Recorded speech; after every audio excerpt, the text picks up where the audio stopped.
আসসালামু আলাইকুম বন্ধুরা। আজকে আবার চুয়াডাঙ্গাতে যাচ্ছি।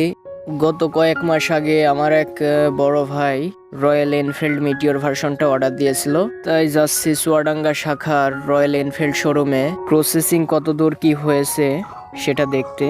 আমরা অনেকক্ষণ যাবৎ বাসের জন্য অপেক্ষা করছিলাম, কিন্তু বাস আসলো না। পরে আমরা একটা ইজি বাইক পেয়ে শোরুমের দিকে রওনা দিলাম। আপনারা রাস্তার পাশের প্রাকৃতিক দৃশ্যগুলো দেখতে থাকুন এবং উপভোগ করতে থাকুন।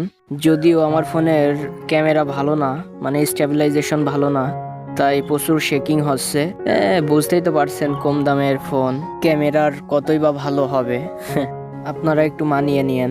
সে যাই হোক, আপনারা দেখতে পাচ্ছেন রাস্তার পাশে ভুট্টা, ধান, সব ধরনের আবাদি আছে। আসলে আমাদের চুয়াডাঙ্গা জেলাতে সব ধরনের আবাদি হয়, তবে স্পেশালি পান চাষের জন্য বিখ্যাত। আমাদের জেলার যে পান, এই পানটা সারা দেশে খুবই জনপ্রিয়, অর্থাৎ এর স্বাদের জন্য। আবার আমাদের জেলায় বিড়ি পাতারও চাষ হয়।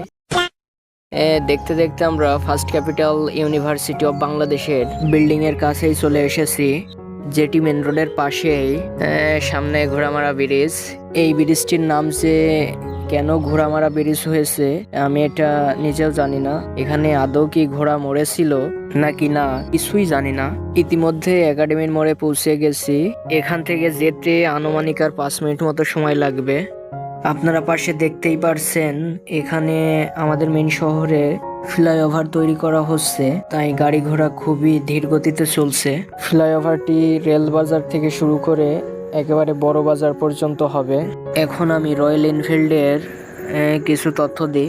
আপনারা ইতিমধ্যে জানেন যে বাংলাদেশ মার্কেটে রয়্যাল এনফিল্ডের 4টি বাইক লঞ্চ হয়েছে।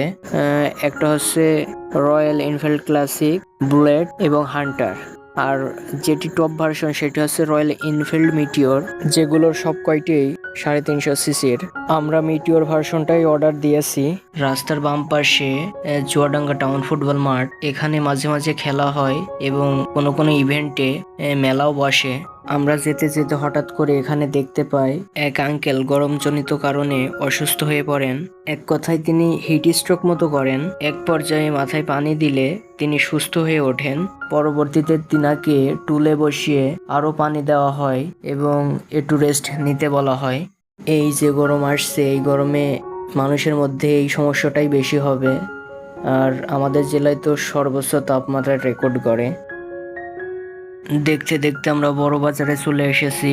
বড় বাজারে খুবই ভিড় থাকে অন্য সময়, কিন্তু এখন যেহেতু দুপুর টাইম, তাই খুব একটা ভিড় নেই। এখন আমাদের শোরুমটি খুঁজতে হবে। রয়্যাল এনফিল্ড যেহেতু নতুন শোরুম দিয়েছে, তাই শোরুমটি কোথায় এখনো অনেকেই জানে না।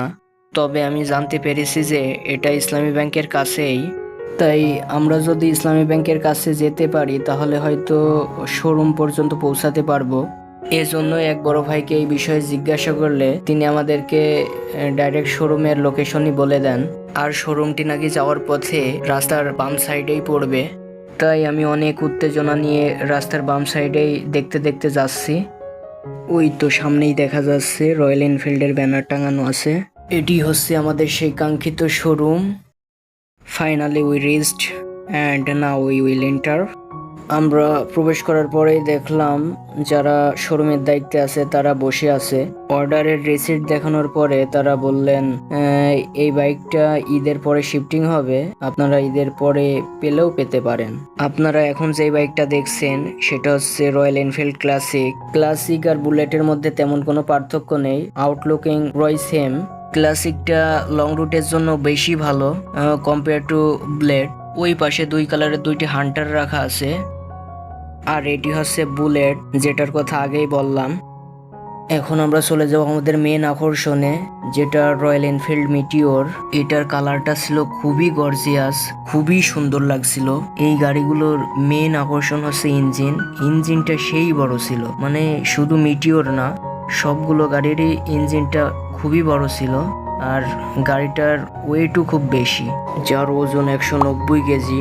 ওভারঅল গাড়িটা খুবই সুন্দর।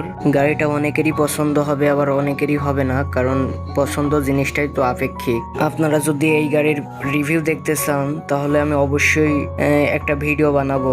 আজকের মতো বিদায় নিচ্ছি, আল্লাহ হাফেজ।